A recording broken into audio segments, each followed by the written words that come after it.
दोस्तों स्वागत है आपका आप सभी के अपने YouTube channel art factory PT पर। फ्रेंड्स, आज है संडे और संडे को लेकर आते हैं आपके लिए कुछ जानकारी। तो आज भारत के प्रसिद्ध जो क्षेत्रीय पारंपरिक शिल्प हैं उनके बारे में मैं लेकर आई हूँ आप सभी के लिए ढेर सारी बातें।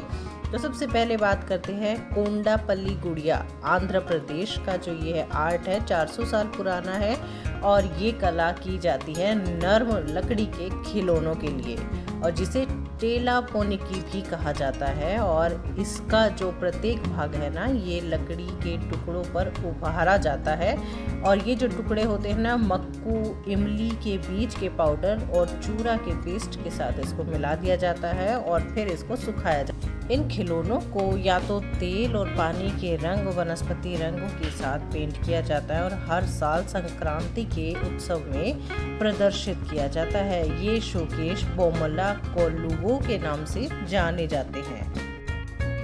दोस्तों, अब बारी आती है बांस और बेंत शिल्प, जिसके लिए प्रसिद्ध है अरुणाचल प्रदेश।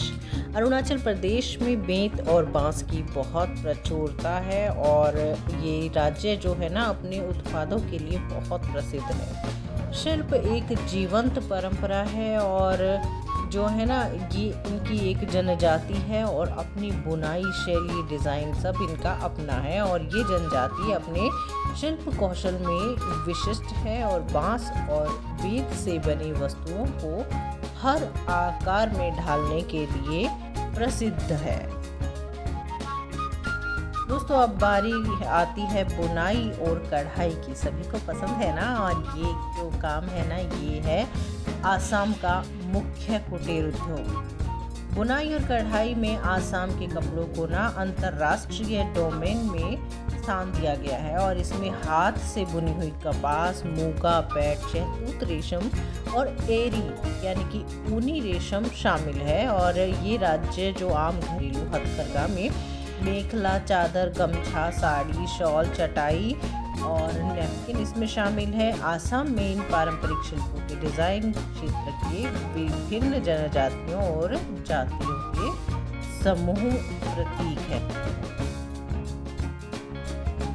दोस्तों, अब बारी आती है मधुबनी पेंटिंग की, जिसका संबंध है बिहार से। बिहार की ये लोक कला है, इसको मिथिला कला के रूप में भी जाना जाता है और सबसे प्राचीन ये कला है। भारतीय जो कलाएं हैं, मधुबनी पेंटिंग भारत के सबसे पारंपरिक शिल्पों में से एक है और ये आमतौर पर उंगलियों, टहनियों और माचिस की तिल्लियों, लेकिन अब पेन और निब से बनाई जाती हैं। इसके बारे में पूरी डिटेल के साथ इसकी वीडियो, इसकी हिस्ट्री मैंने ऑलरेडी चैनल पर अपलोड की हुई है। आप इसके बारे में और जानना चाहते हैं ना, तो मधुबनी पेंटिंग हिस्ट्री के नाम से जो वीडियो है उसको जाकर देख सकते हैं।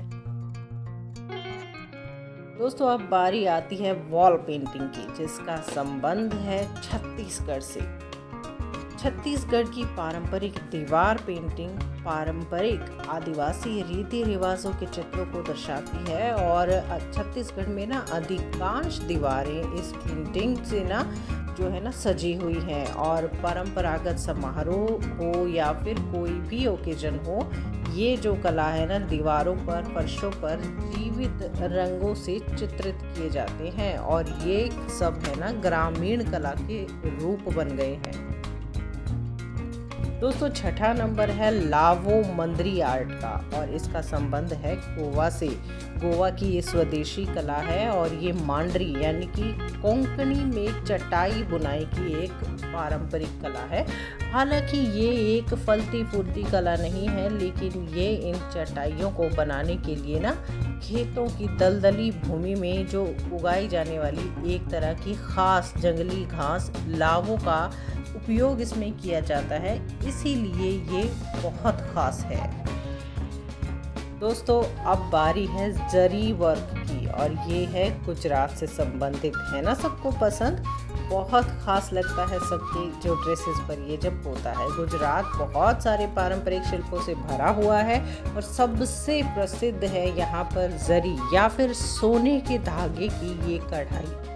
ये बारीक सोने या चांदी के धागों को बुनने की एक जटिल कला है और इसे बाद में जटिल पैटर्न बनाने के लिए ना कपड़े को मुख्य रूप से जो रेशम होता है ना उसमें बुना जाता है। ये कला धातु की कढ़ाई में सबसे ज़्यादा फेमस है और ढेर सारी जो इसकी ना तकनीकें हैं उनसे ये बनाई जाती है। ये कला भारत की सबसे लोकप्रिय पारंपरिक शिल्पों में से एक है। सूरत का जरी का काम सबसे पुराने हस्तशिल्पों में से एक है और ये शहर भी ना भारत के सबसे बड़े और सबसे महत्वपूर्ण जरी केंद्र निर्माण क्षेत्रों में से एक है।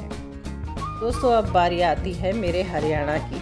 हमारा हरियाणा जो है प्रसिद्ध कढ़ाई के लिए। हरियाणा अपनी बुनाई की क्षमताओं को दिखाने के लिए ना कई पारंपरिक हस्तशिल्प वस्तुओं जैसे शॉल, दरी, वस्त्र या लुंगी का उत्पादन करता है।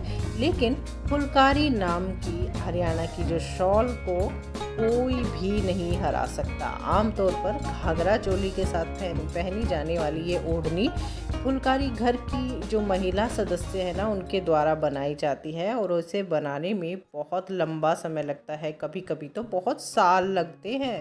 कभी कभी तो इस जो आर्ट को करने के लिए ना एक बहुत बड़े ग्रुप की ज़रूरत होती है। लेकिन इसमें हमेशा ज्यामितिक पैटर्न का पालन करते हुए ढेर सारे शानदार रंग और जटिल कढ़ाई होती है।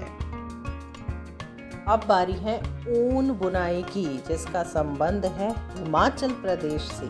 हिमाचल में कम तापमान होने के कारण ये कोई आश्चर्य की बात नहीं है दोस्तों कि हिमाचल में जो लगभग हर घर में एक गड्ढा करघा है, यानी कि एक प्रकार का करघा जो एक गड्ढे के अंदर फिट बैठता है और प्रत्येक क्षेत्र की अपनी एक विशिष्ट शैली होती है। उदाहरण के लिए कुल्लू क्षेत्र अपने शॉल के लिए प्रसिद्ध है, जिसमें आकर्षक पैटर्न और जीवंत रंग होते हैं, जबकि चंबा जिले में बुनाई एक चौकोर पैटर्न में मानी जाती है।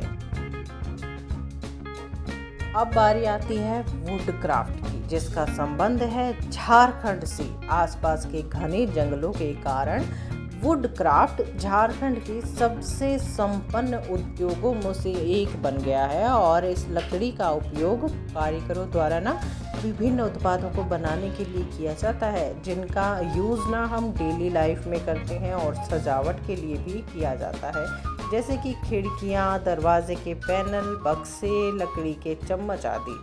झारखंड की जो लकड़ी और लकड़ी का जो उत्तम गुणवत्ता काम है ना